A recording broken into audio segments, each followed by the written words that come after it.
Last ভিডিওতে আমরা যে ম্যাথসটা করলাম সেটাই এখন আমরা কন্টিনিউ করব।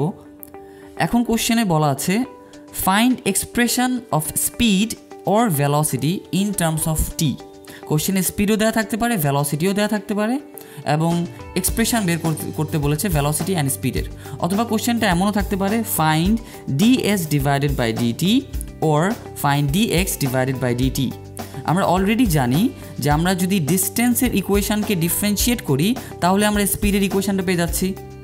তাহলে আমরা এখানে কি করতে পারি, আমরা এই ইকুয়েশানটাকে শুধু ডিফারেন্সিয়েট করব।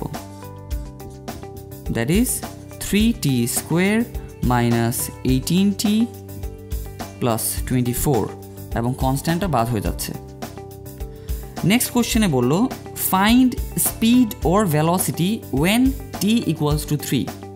এখন আমরা চিন্তা করতে পারি যে t যখন 3, এখন একটু আগে যে ইকুয়েশানটা পেলাম এটা কিন্তু আমাদের স্পিডের ইকুয়েশান, বাট এটা কিন্তু আমাকে এক্স্যাক্ট স্পিড দিচ্ছে না, কারণ এখানে টিটা হচ্ছে আমার ভ্যারিয়েবল এবং আননোন। তো যখন ওরা কোশ্চেনে আস্ক করছে যে টিটা 3 হলে আমার ভেলোসিটি বা স্পিড কী হবে, তাহলে আমরা ইন শর্ট টি এর ভ্যালুটাকে নিয়ে এখানে বসায় দিলে হয়ে যাচ্ছে। দ্যাট ইজ 3 বসায় দিলেই ইকুয়েশানের মধ্যেই আমি পেয়ে যাচ্ছি।